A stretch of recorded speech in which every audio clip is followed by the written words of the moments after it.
evening, everyone, and welcome to today's CRPOA Off the Record podcast. We've got an interview featuring Professor David Matsumoto, a distinguished figure in the interview and interrogation scientific community. I'm Dom Gamboa, your host and current president for the California Reserve Peace Officers Association. We are thrilled to have the professor here with us, along with my co-host, CRPOA Board of Director Jeff Knockett, and a special welcome to all our CRPOA members joining us online. We look forward to a meaningful discussion, diving into the professor's experiences and perspectives that brings to the conversation. Thank you, sir, for being here, and to all our participants, let's begin this insightful dialogue. Professor, can you just tell us a little bit about your background and explain to us what led you to focus on the study of microfacial expressions?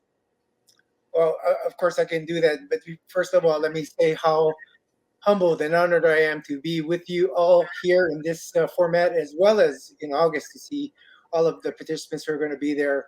All of you have chosen to be in the most respected, what should be the most respected, but unfortunately not so much nowadays, but profession of the world. My hat's off to everybody, and bless you, everybody, for everything that you guys are doing out there. Anyway, a little bit about my background. My name's David Matsumoto.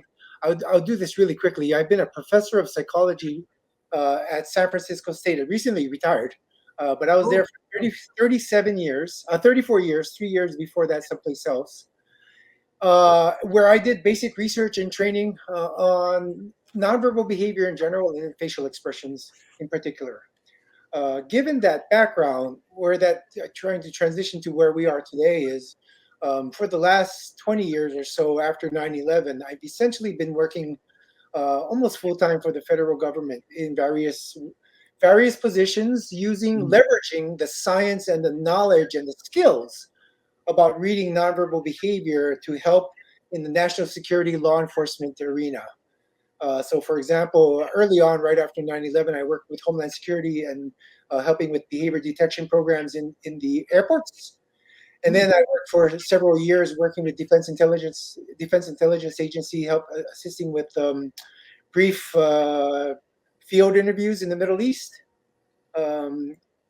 Related to what we're talking about here, I spent 10 years with the High Value Detainee Interrogation Group from 2012 to 2022, which is known as HIG, doing research, but also being part of the HIG advisory board. The board kind of changed its names a number of times. And for the last couple of years, I've been working in special projects for the Department of Defense, all of it everything related to security and law enforcement and investigative interviewing. So I've been doing research in that area, but also training operators, law enforcement officers, investigators, intelligence agents, how to use the information how to leverage nonverbal behavior when they're talking with somebody. And so there's a huge science behind all of this. And I'm very fortunate because I know all of that science, or most of that science, not just mine, but everything in the scientific field. And for lack of a better term, I have a blue collar background, despite me being in the academic world. So I can kind of talk cop, and so Yeah, you can. I can translate research into something that's kind of practical, which is what's needed in the field. And so I've been very, very, very, very fortunate to work with and meet with many operators and, again, law enforcement officers, military, intelligence, both federal, state, local levels. And we've been working together to do good research, to do good training, bring knowledge and skills to help people in their jobs every day, whether it's a traffic a reserve officer, a detective in a closed booth, or intelligence agents on the field, or detainee interrogation in a booth. I mean, it's human nature that we're talking about, and I'm going to teach people how to leverage the knowledge we have from over half a century of research to read exactly what you're seeing, to identify it, and to then know what it means so that you put it back into your mind to help you navigate the interview, whether it's a field interview of 3-second, what did you see kind of interview, or longer sit down. So I know I made a rambling introduction there, but that's what it's all about.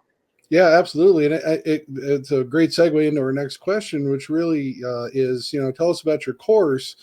Kind of begs the question. Your intro there is, 50 years of study. You've been at it for 34 years. How is this course going to give? What tools are available at the end of the course that a reserve officer is going to be able to employ? Well, Both on the street and, frankly, in their personal jobs. yeah. Okay. So, um, That's true. let's start. I'm not going to be. It's not going to be an academic lecture. I'm not going to be teaching a university course. I'm actually tired of doing those kinds of things. I'd rather teach something useful. People who can use it and it means something in their lives, like keeping society safe. What better job is that, right? Keeping all of us safe. What better job is that? Instead of worrying about some students who want to get a quick A with doing nothing. Okay, I'm going to stop there because okay, but first of all, the class is not going to be an academic class. I'm going to be totally operator oriented. I'm going to leverage the science to impart knowledge, but more importantly, skills. And one skill in particular, skill in reading micro expressions, so that people can immediately use them once we're done. And they will leave our course having that new skill that they either have right now, but they don't know where they have it, or they didn't have it in beforehand. And they will leave that course with that new skill, seeing things in others that they didn't realize were there, and they're going to have a framework for understanding it, so that they can go back and apply it, whether it's their personal job or in the officer job. I mean, you will be able to, you take the observational skill and you can apply it to many different contexts, but they will leave that course with a skill that they didn't have, but also the background knowledge about why I ask people to train it and what it means when you see it. You said something interesting there. Some people may already have it. Do some people just kind of have more of an innate ability to read people versus other people actually have to go acquire a specific skill? That's a really great question. So there are many individual differences in the ability to read facial expressions or nonverbal behavior or anything, right? There's individual differences in all skills. But with regard to micro expressions, these are expressions that occur on the face in less than half a second. I mean, in normal everyday discourse, we can read Officer Gamboa's face really easily because the guy wears emotions on his sleeve, right? And that's true for all of us. I mean, because when we're talking with friends and family, our faces light up between a half and 4 or 5 seconds, which is a long time. Micro expressions are these that occur under half a second. And most people don't see them. Some people see something, but they don't know how to interpret it. That's what I meant by that. Everybody's going to learn to see them, and as a class, they're all going to get better at seeing them.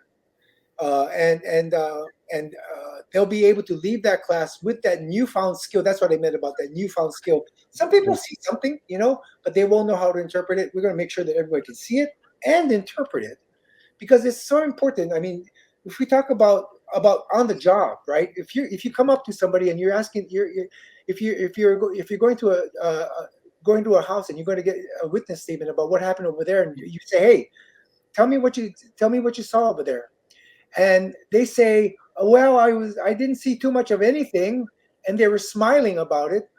That would lead to one kind of interpretation. But if they said, I didn't see too much of anything, and they had a micro expression of fear, which is a controlled, suppressed reaction, I think, okay, this person, the same words, right? I didn't say anything.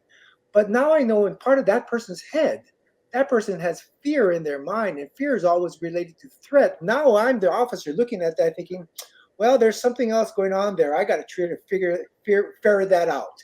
I know that this person is experiencing a threat. And so you see, that just having that knowledge can lead me to a different way of interacting, a different kind of conversation that I'm going to have.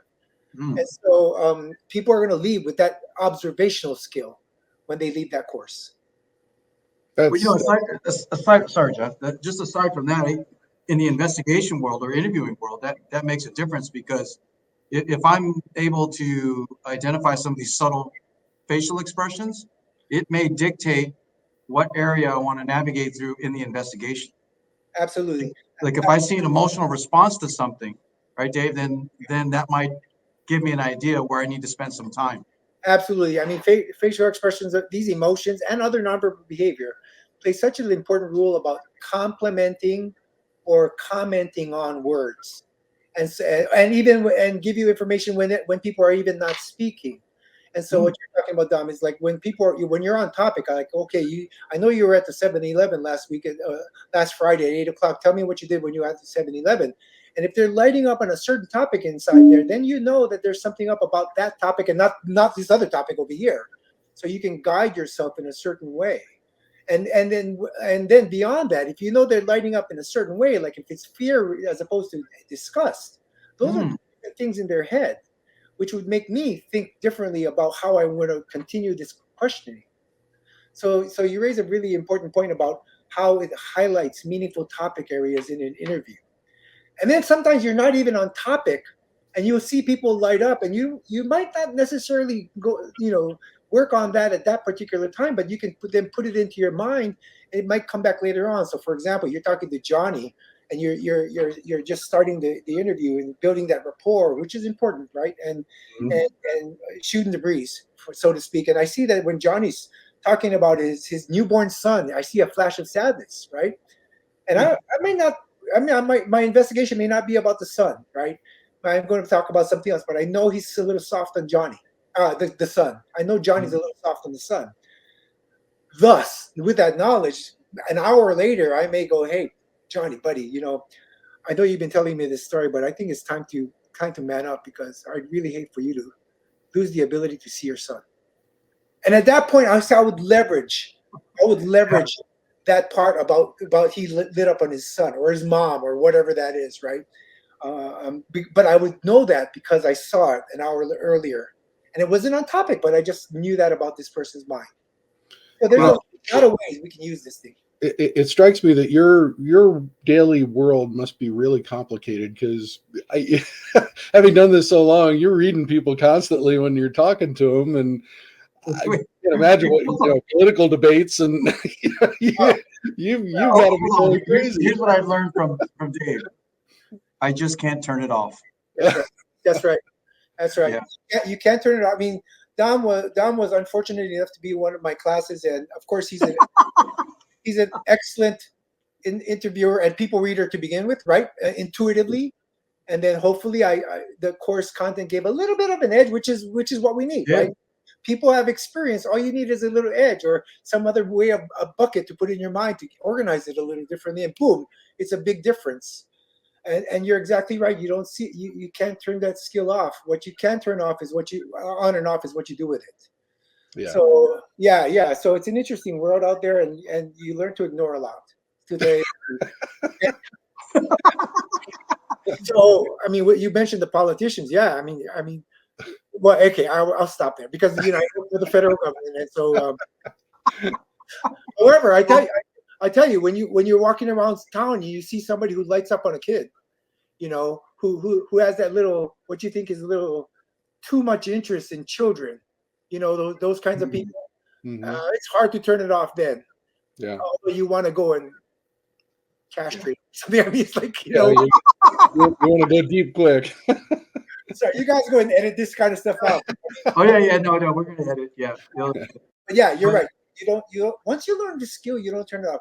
It goes away if you ignore it. But if you practice it, it'll get better. And I don't know, Dom, if my office psycho told you or something, but as part of our training for all law enforcement, no matter how short or long, it is our honor to provide complimentary licenses to everybody who comes to our online course to continue their training if they want to. So for those who want to continue their training, we give them free access to our online tool so that they can continue to do that. If they don't want to do it, that's okay, but at least they have a resource. For those who are interested, they want to continue, we give them the resource to continue that work. Wow. Sir, absolutely fascinating discussion. I look forward to your class. Well, and when you figure out what I'm going to say, can you let me know?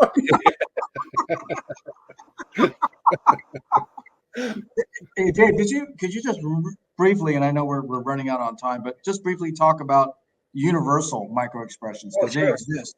Oh, sure. Yeah. Well, that's a great point. The facial expressions of emotion that we're covering, including micros are brief versions of those.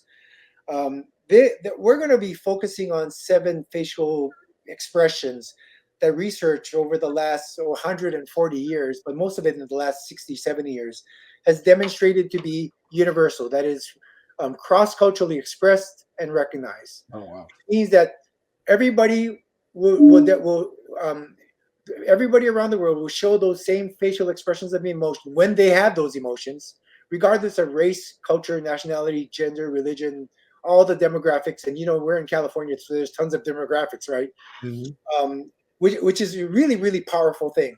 That means that it doesn't matter who we're talking to, we can still read their faces.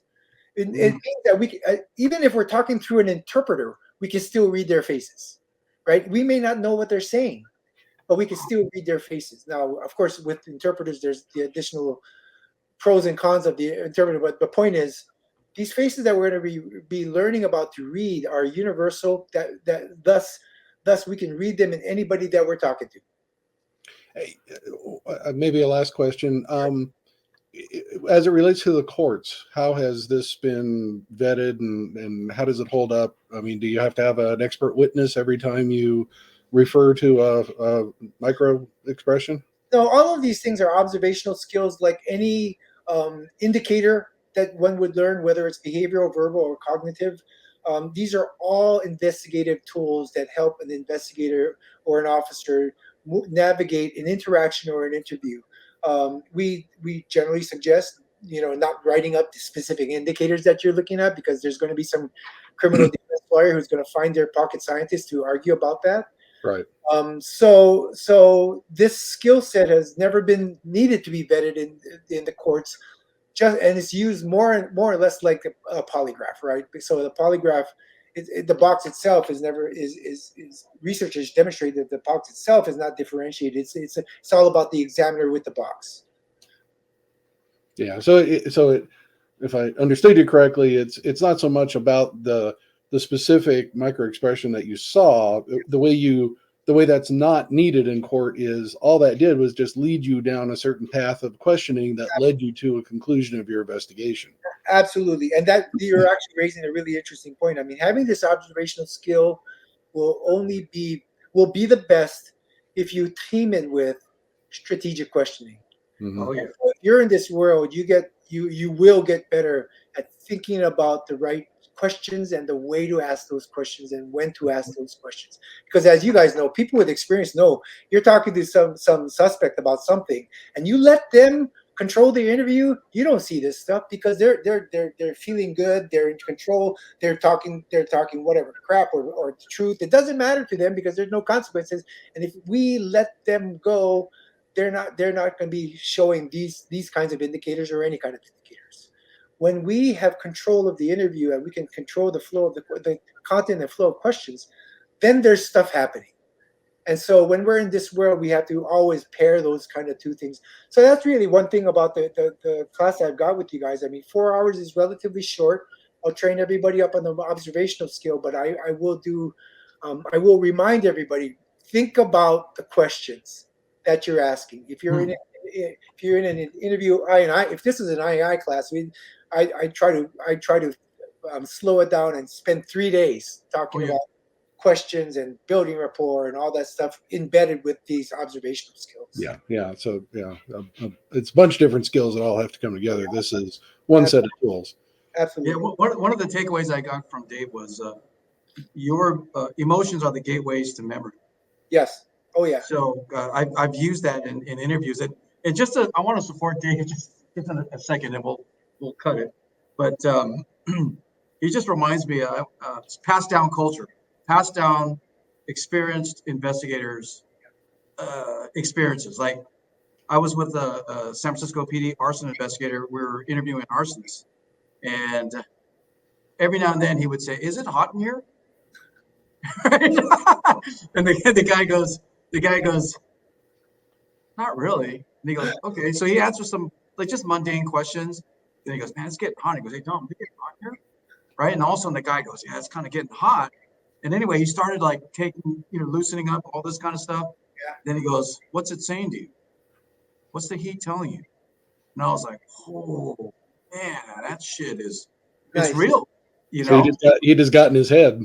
He just got in his head. And I think, a class like this is going to help you develop those skills, Sure. To get into people's heads so that they give you some voluntary information that maybe they didn't realize they gave you. Yeah. But I think a class like this just helps you develop stronger reasonable suspicion, Yep. and eventually develops into probable cause. Yep. And I think that's where the cops in this class are going to benefit. Jeff, do you have anything else? Otherwise, I'm gonna. No, sir. We want to be respectful of your time. I could talk to you all night long, but you've got places to be, and thank you so much for spending some time with us. It's my pleasure. I look forward to working with all of you. And sir, if you're there, we'll talk for those hours as long as you're buying the beer. I'm buying the beer, and I will definitely be there. Copy that, man. Thank you so much. Thank you very much for your time. Appreciate it. Take care. Thank you. Bye. Take care.